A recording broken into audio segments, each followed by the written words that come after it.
L'intolérance est quelque chose qui me choque profondément. Et ce qui me choque le plus, c'est de voir que certaines personnes qui sont censées être des personnes tolérantes, des personnes qui se veulent tolérantes, le sont en théorie, mais en pratique, dès qu'il y a la moindre opposition à ce qu'elles peuvent penser, elles se retrouvent à démontrer une intolérance qui fait peur.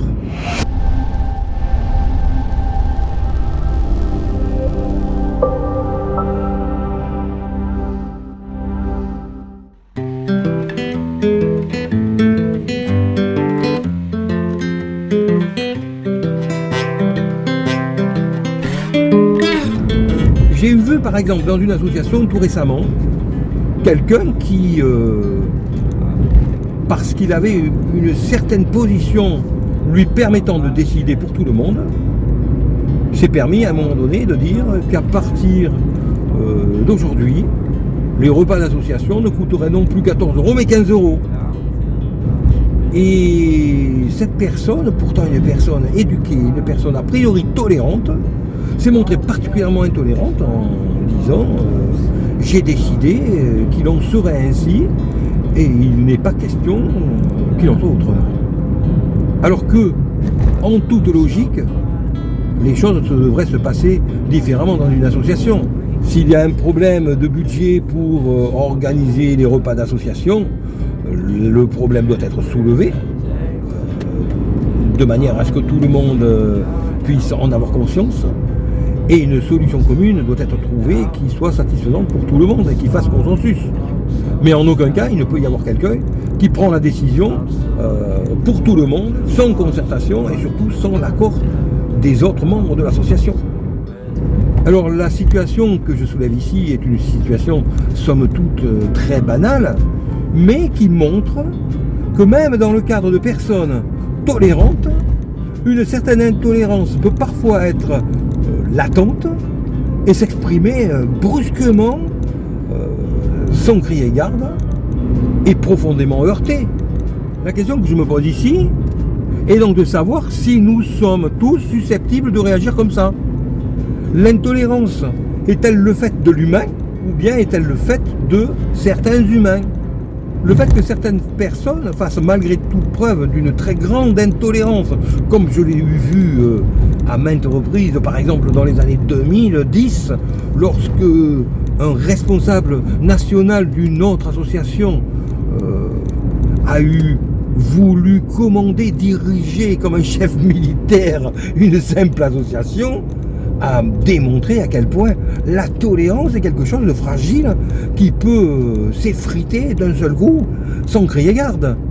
Donc je prenais l'exemple précédent de la personne qui voulait changer le prix du repas d'association sans avoir demandé l'avis des autres et en imposant ce point de vue justifié ou pas d'ailleurs, parce qu'il est très possible que cela se justifie, mais dans tous les cas, la décision ne pouvait pas être prise sans qu'il y ait concertation avec les autres membres de l'association. Le problème est simplement là. Il n'est pas dans le fait de dire les prix ont augmenté, il faut augmenter le prix des repas, et donc le repas passe de temps à temps. En réalité, le problème n'est pas vraiment là.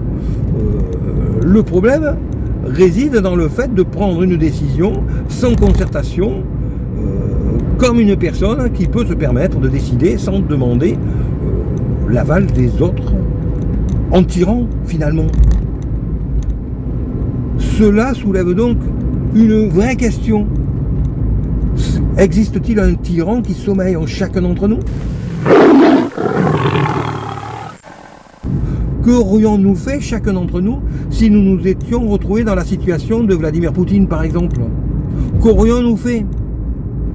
Alors personnellement, bien entendu, je fais partie de ceux qui disent jamais je n'aurais fait ce qu'il fait. Je ne vois pas comment j'aurais pu commettre les monstruosités qu'il commet.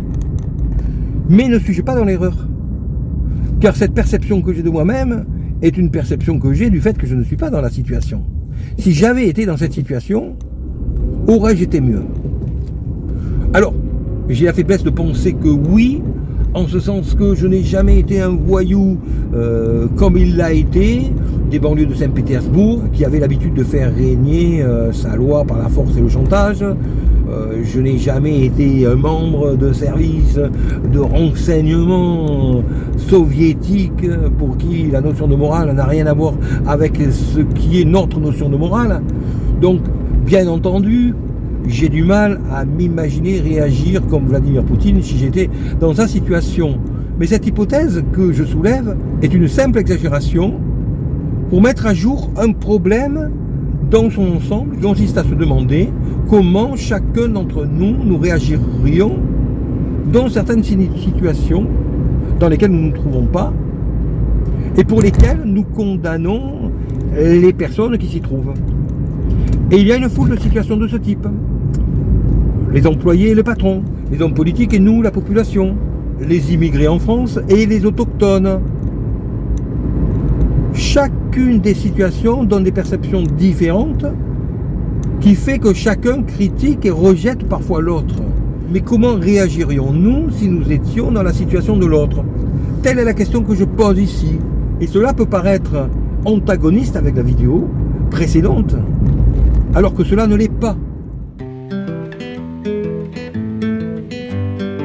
La question qui se pose dans une situation telle que la situation décrite précédemment, de ce président d'association qui veut imposer sa volonté sans concertation avec les membres de l'association, réside dans le fait de savoir comment réagir. Il y a certaines choses qu'un président d'association ne peut pas modifier de son propre chef sans l'accord des membres de l'association, en particulier tout ce qui relève des finances, et donc, par exemple, du prix d'un repas associatif. En outre, rappelons bien que tout règlement intérieur d'association doit être conforme à la loi du 1er juillet 1901. Un règlement intérieur qui ne le serait pas est caduc et n'a aucune valeur. Une association a cela d'exceptionnel que cela permet de travailler les relations personnelles que nous avons avec les autres, la tolérance avec laquelle nous agissons, parfois même face à l'intolérance. Alors comment réagir dans un cas tel que le cas évoqué en début de vidéo de quelqu'un qui voudrait de son propre chef, sans concertation et sans accord des membres de l'association, changer par exemple le prix d'un repas d'association? Dans un premier temps, il faut lui faire remarquer en séance plénière que cette décision ne peut être prise. En général, la personne comprend immédiatement et se ravise. Dans le cas où cela ne serait pas le cas et où elle s'obstinerait, il faut ensuite la voir en tête-à-tête et lui expliquer que ce qu'elle fait ne peut pas être fait. Car dans le cadre de la gestion d'une association régie par la loi du 1er juillet 1901, tout ce qui relève de l'administratif et du financier doit être soumis à ordre du jour et à approbation des membres de l'association. Sans cela, nous nous trouvons immédiatement dans le cadre d'une dérive sectaire où un gourou décide sans l'accord des autres membres de l'association. Lorsqu'après cette deuxième étape, elle persiste malgré tout, il ne reste alors plus que deux solutions. Soit on rentre dans le conflit où les membres interviennent en s'opposant à cette décision arbitraire qui, dans tous les cas, n'a pas de raison d'être légalement dans une association. C'est ce que l'on doit faire lorsque l'on est membre à part entière d'une association, soit on se démet et on se met en retrait.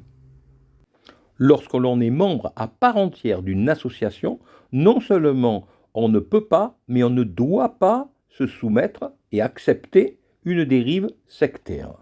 Lorsque par contre on est un simple visiteur, même régulier de l'association, l'attitude à adopter est tout autre.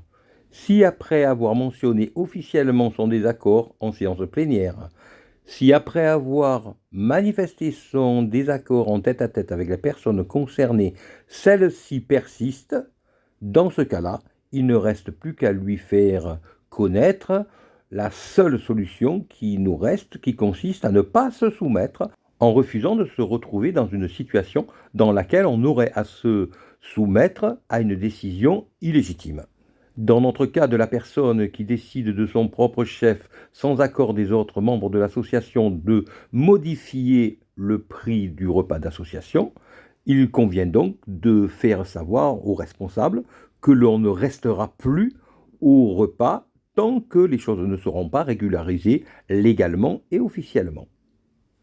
La question que je soulève ici consiste donc à essayer d'avoir l'esprit ouvert pour comprendre l'autre en général, de manière à trouver plus facilement un consensus. Car lorsqu'il y a problème entre deux parties, voire plus, il est toujours plus facile de trouver un consensus et de s'entendre si on comprend l'autre que si on ne le comprend pas. Et pour comprendre l'autre, il n'y a qu'une solution dans tous les cas, c'est de se mettre à sa place. Ce n'est que lorsque l'on se met réellement à la place de quelqu'un d'autre qu'on peut arriver à le comprendre.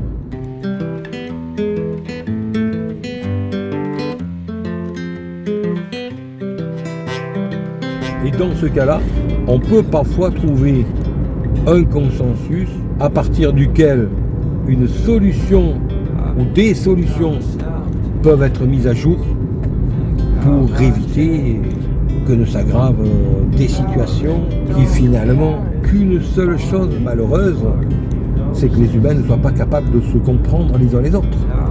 Car il est là le problème.